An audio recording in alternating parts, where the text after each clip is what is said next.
안녕하세요. JD 부자연구소의 소장 조담입니다. 오늘은 강남 아파트 사야 하는 이유에 대해서 말씀드리도록 하겠습니다. 2023년 2월 7일 화요일 시황입니다. 유튜브 멤버십에서는 최근 JD 부자연구소 투자 현황에 대해서 알 수 있습니다. 관심 있으신 분들은 동영상 아래 댓글 링크를 참조해 주시기 바랍니다. 2023년 2월 JD 부자연구소 21기 공지를 합니다.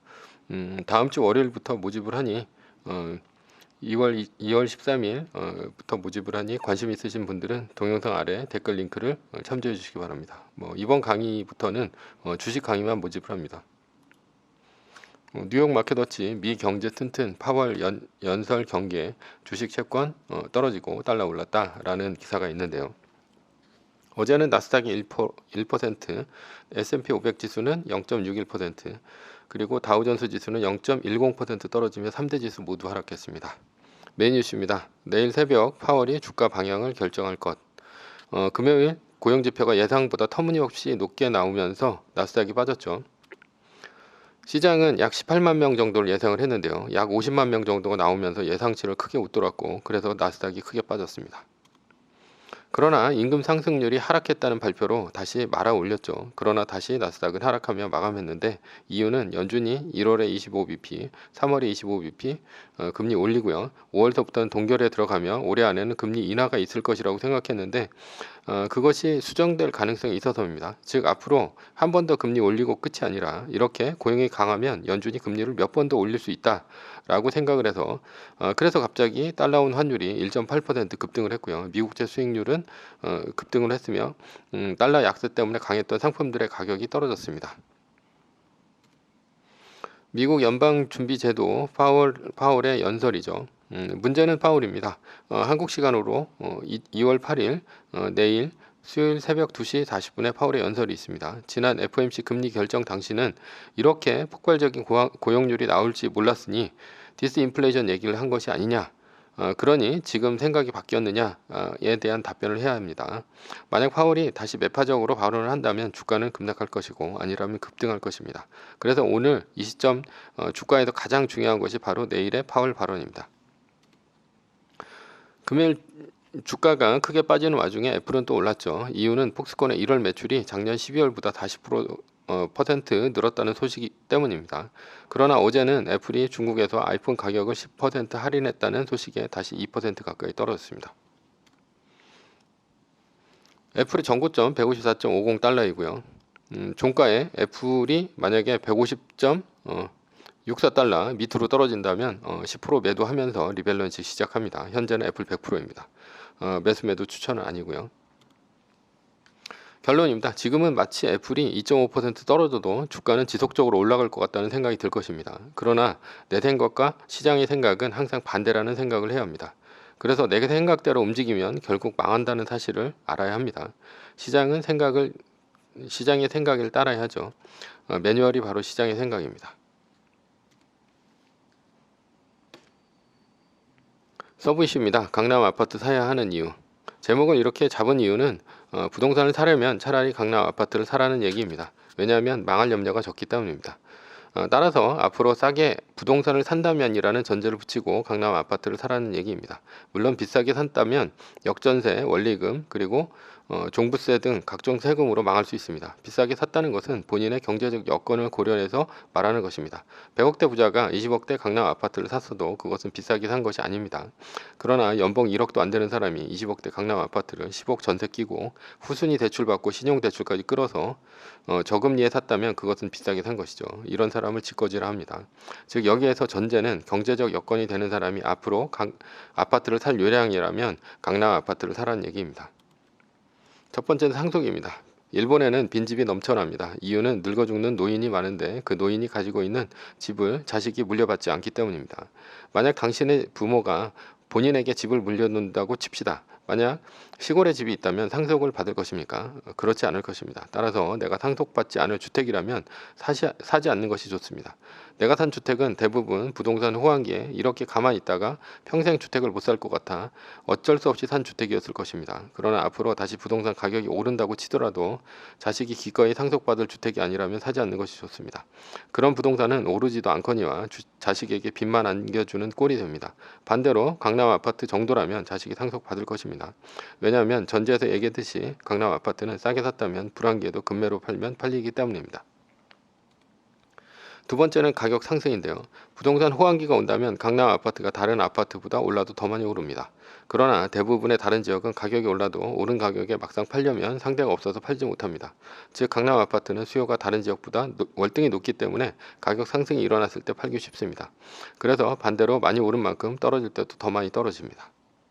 세 번째는 저출산 고령화인데요. 지방대 어쩌나 정시 사실상 미달 87%가 지방대라는 기사가 있는데요.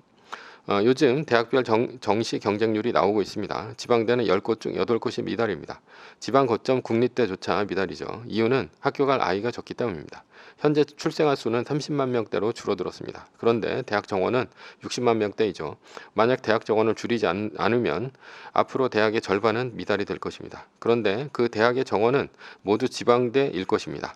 왜냐하면 인서울, 수도권을 다 채우고 지방대를 채울 것이기 때문입니다. 따라서 지방대는 인기과를 제외하고 싹 다 미달이 될 것입니다. 아파트도 마찬가지입니다. 앞으로 인구가 줄어듭니다. 따라서 지방의 아파트는 빈집이 늘어날 것입니다. 부자가 되려고 수도권 지방의 아파트를 대규모 매입했다가는 고금리 맞으면 경매로 집 넘어가면서 바로 집거지 됩니다. 갭 투자로 100채 만들어서 집거지 되지 말고 앞으로 집을 산다면 강남 아파트 한 채를 사는 것이 좋습니다. 네 번째는 국민소득인데요. 한국의 현재 국민소득은 2022년 현재 전 세계 30위권이고 33,591달러입니다. 국민소득은 장기적으로 우상향할 것입니다. 지금 3만 불이지만 4만 불 또는 5만 불이 될 수도 있습니다. 물론 일본과 같이 디플레이션이 빠진다면 오히려 국민소득은 빠꾸할 것입니다. 아르헨티나와 같이 중진국의 함정에 빠져도 국민소득이 정체에 빠지거나 빠꾸할 수도 있습니다. 그러나 낙관적으로 국민소득이 늘어난다고 칩시다. 그렇다면 소득이 이렇게 늘어나는데 자원은 한정되어 있는 것이 바로 부동산이죠. 따라서 강남과 같은 유지의 부동산은 소득이 증가할수록 더 많이 찾게 될 것입니다.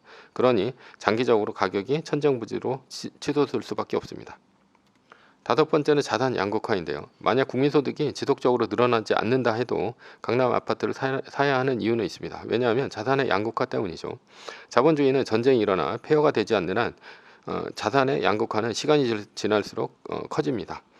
이유는 자본을 가진 자가 없는 자에 비해 돈을 버는 데 있어서 절대적으로 유리하기 때문입니다. 양극화가 없는 곳은 모두가 가난한 나라이거나 북유럽과 같이 소득의 대부분을 세금으로 뺏기는 나라입니다. 가난한 나라는 1950년대 전쟁으로 폐허가 된 한국이나 현재의 북한과 같은 곳입니다. 따라서 국민소득이 정체된다 하더라도 시간이 지나면 자산의 양극화 때문에 부자 동네인 강남은 부동산 가격이 더 오를 수밖에 없습니다. 인도, 브라질 등 비싼 동네의 집값은 상상을 초월할 정도로 비쌉니다. 여섯 번째는 희소성인데요. 유럽에서 대대적으로 부자의 가문은 재테크를 어떻게 합니까?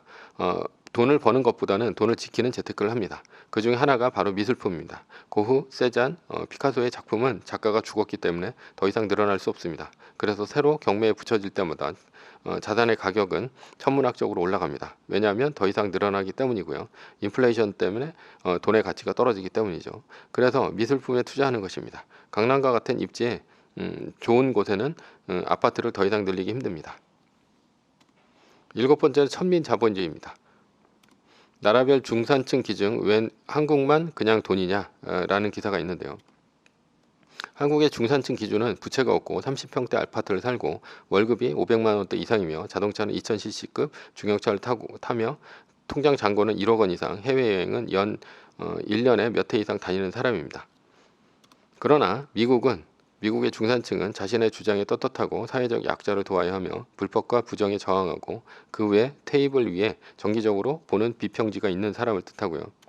프랑스의 중산층 기준은 외국어 하나 정도를 구사하며 폭넓은 세계의 경험을 갖출 것이고 한 가지 분야 이상의 스포츠나 악기를 다룰 것이며 남들과 다른 맛을 낼 수 있는 별미 하나 정도는 만들며 봉사단체에 참여하여 활동하고 남의 아이를 내 아이처럼 꾸짖을 수 있는 것 등입니다.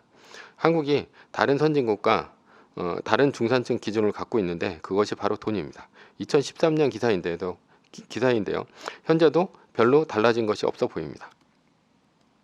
한국 1인당 명품 지출 세계 1위, 중미보다 6배 많다라는 기사인데요. 한국이 2022년 기준 명품 매출이 글로벌 1위 찍었습니다. 무려 중국인과 미국인의 1인당 명품 지출 비용의 6배가 많습니다. 한국이 과연 부자라서 그럴까요?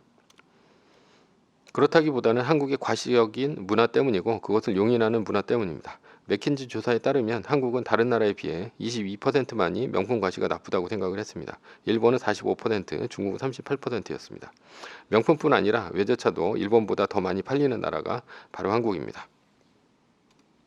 한국 사람은 처음 만났을 때 나이를 물어봅니다. 나이로 누가 형인지 동생인지를 가르는 것이죠. 그리고 어디 사냐고 물어봅니다. 그것으로 부자인지 가난한지를 가르는 것입니다. 어느 학교를 나왔는지 무슨 직업인지를 물어 얼마나 똑똑한지 얼마나 버른지를 가름합니다. 강남 아파트가 바로 한국의 부의 생지입니다. 따라서 한국인의 과시적인 문화가 바뀌지 않는 한 강남 아파트에 대한 열망도 바뀌지 않을 것입니다. 결론입니다. 이 외에도 강남 아파트를 사야 하는 이유는 수없이 많습니다. 그러나 강남 아파트의 수익률은 상대적으로 좋지 않습니다. 2006년 강남의 음마아파트가 14억 원인데 2023년 17억 원에 거래가 됐습니다. 무려 17년이 지났는데 겨우 3억 원밖에 안 올랐습니다. 올해 가지고 있는 것만이 능사가 아닙니다. 그래서 강남 아파트는 타이밍 좋게 들어갔다가 고금리 전에 빠져나와야 합니다. 타이밍 좋게 들어가는 것은 2008년도 8억 3천만 원까지 떨어졌을 때 샀다가 2021년 25억 원 찍을 때 팔고 나오는 것입니다. 매뉴얼입니다. 세계 1등 주식은 전고점 대비 2.5% 떨어질 때마다 10%씩 팔면서 리밸런싱을 하다가 나스닥 마이너스 3%가 뜨면 말뚝을 박는 것입니다. 그러다 반등이 시작되면 V자 반등 리밸런싱을 하면 됩니다. 자세한 내용은 JD부장연구소 다음 카페를 참조하시거나 동영상 밑에 리밸런싱 말뚝박기 댓글 링크를 참조하시기 바랍니다. 전제는 세계 1등 주식은 우승해야 합니다. 매뉴얼을 지키며 세계 1등에 투자하면 매년 25%의 복리로 10년간 10배, 20년간 100배로 재산을 불릴 수도 있습니다. 위의 상황은 매뉴얼일 뿐입니다. 따를 사람은 따르고 참고할 사람은 참고하시면 됩니다. 주식을 사고 파는 것에 대한 모든 책임과 이득은 본인에게 있습니다. 매뉴얼을 지키려면 머리를 쓰지 말고 머리를 쓰려면 매뉴얼을 지키지 맙시다. 오늘은 강남 아파트 사야 하는 이유에 대해서 말씀드렸고요. 지금까지 JD부장연구소의 소장 주던이었습니다. 컨텐츠가 좋았다면 구독, 좋아요, 알람 설정 부탁드립니다. 지금까지 들어주셔서 감사합니다.